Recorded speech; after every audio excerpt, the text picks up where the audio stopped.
28ஆம் தேதி 13/12/25 புதன்கிழமை சதுர்த்தி திதி மக நட்சத்திரம் சுபயோகம்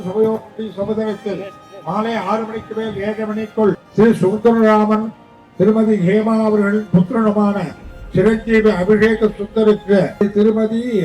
ஜெனீஷ் புத்திரியும் துணி கோகிலா பெரியோர்களால் ஆசீர்வாதத்தில் விவாகம் நிச்சயப்பட்டு தாம்பூல பரிவர்த்தனம் செய்து கொள்கிறோம்.